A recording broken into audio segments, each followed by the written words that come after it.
Kepolisian Sektor Polsek Citamiang, Polres Sukabumi Kota, Jawa Barat menetapkan 6 tersangka penganiaya remaja putri yang dilindas dengan motor masuk dalam daftar pencarian orang.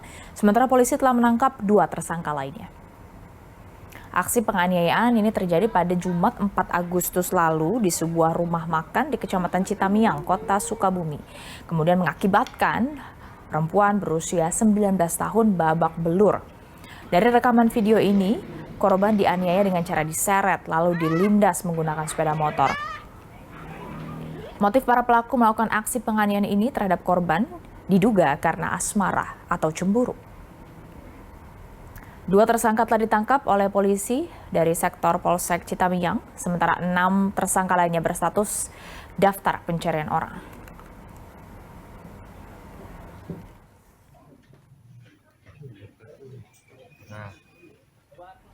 Kita sudah terhubung secara daring dengan Ibtu Iwan Hendi. Pak Iwan, selamat malam. Selamat sore, Mbak. Ya, selamat sore menjelang malam, Pak Iwan. Pak Iwan, berarti ini sudah 8 ya ditetapkan sebagai tersangka. Sebelumnya kan diduga ada 9. Kenapa bisa kemudian ternyata hanya 8? Baik, Mbak. Terima kasih. Saya sampaikan di sini bahwa selama ini dari sejak kejadian sampai tadi pagi kami tetap melakukan pendalaman, mengumpulkan alat bukti serta perannya masing-masing. Ternyata setelah melaksanakan pendalaman mulai dan melaksanakan gelar perkara, 6 orang, 2 orang yang sudah kami tetapkan tersangka dan 6 orang kemudian kami tetapkan menjadi tersangka. Untuk satu yang diduga tersangka lainnya berinisial B masih kita lakukan pendalaman, Mbak. Oke. 8 tersangka ini siapa yang menjadi otak penganiayaan? Untuk otak penganiayaannya hasil pendalaman kita sampai saat ini yaitu tersangka R. Tersangka RN, betul Pak? Ini berarti yang masih DPO? Betul, tersangka RN ini sampai sekarang masih dilakukan pencarian sama kita dan kita sudah masukkan dalam DPO, Pak. Oke. Apakah 6 pelaku atau tersangka ini walaupun masih dalam pengejaran, tapi sebenarnya polisi sudah mengetahui mungkin pemetaan kira-kira di mana lokasi mereka berada saat ini? Sudah. Kami sudah mengetahui keberadaan mereka. Tinggal mudah-mudahan aja kita diberikan kemudahan. Anggota tim kami juga dari unit Reskrim Polsek Citamiang saat ini masih berada di lapangan, Mbak. Mohon doanya saja, Mbak, biar cepat ketangkap semuanya. Apalagi yang ditunggu berarti Pak Iwan? Siap. Apalagi berarti yang ditunggu Pak Iwan kalau sudah tahu kira-kira keberadaan dari 6 tersangka ini?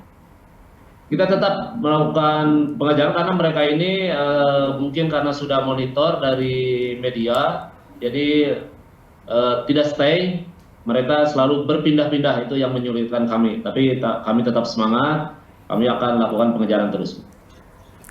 Dari ke-8 tersangka ini peran-peran mereka, satu adalah otak penganiayaan yaitu RN, yang lainnya apa perannya Pak?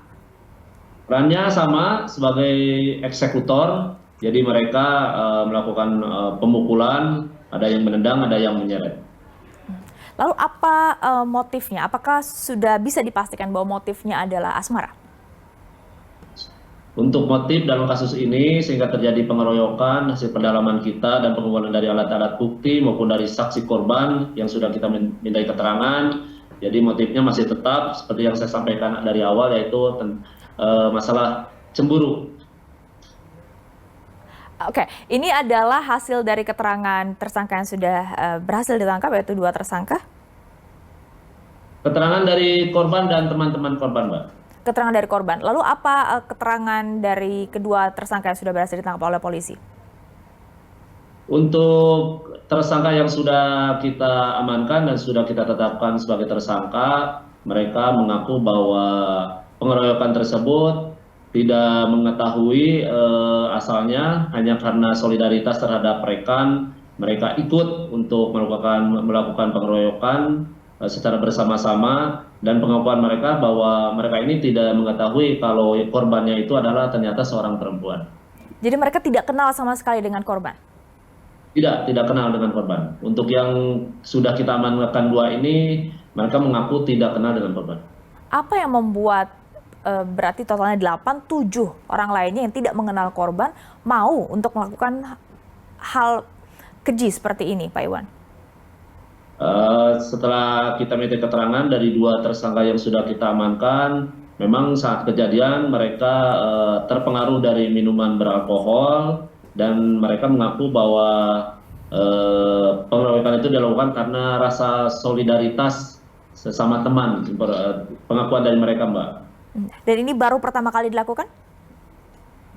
Untuk pengakuan dari kedua tersangka ini baru pertama kali dilakukan. Bagaimana dengan keterangan dari korban?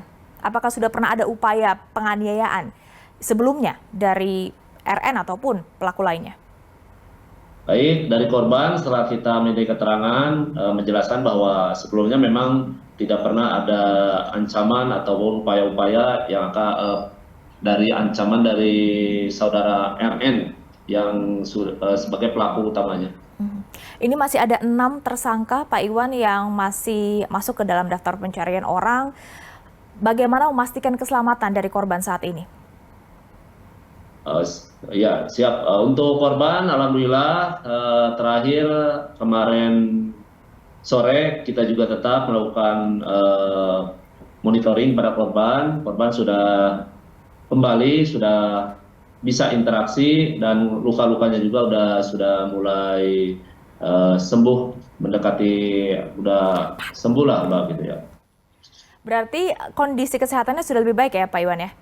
Nah, sudah lebih baik lagi sekarang, sudah mulai bisa diajak ngomong, diajak interaksi, sudah bisa. Rawat jalan berarti sudah tidak lagi dirawat inap? Sudah, saat itu cuma 1 hari dibawa ke rumah sakit, kemudian karena rujukan dokter juga bisa dilakukan perawatan di rumah dan korban juga memang menginginkan untuk perawatan di rumah, Pak. Dari riwayat atau ketika dicek kesehatan dari korban sendiri, ini berarti masuk ke penganiayaan berat atau seperti apa, Pak Iwan? Itu nanti kita hasilkan dari visum, Mbak. Dari hasil visum itu nanti kita dapat dari rumah sakit, Mbak. Hasil visumnya sudah keluarkah? Untuk visumnya belum, Mbak. Belum dikeluarkan. Kita masih minta dari rumah sakit. Baik, kita tunggu nanti penyelidikan lebih lanjut. Terima kasih banyak Pak Iwan sudah bergabung bersama Berita Satu Utama.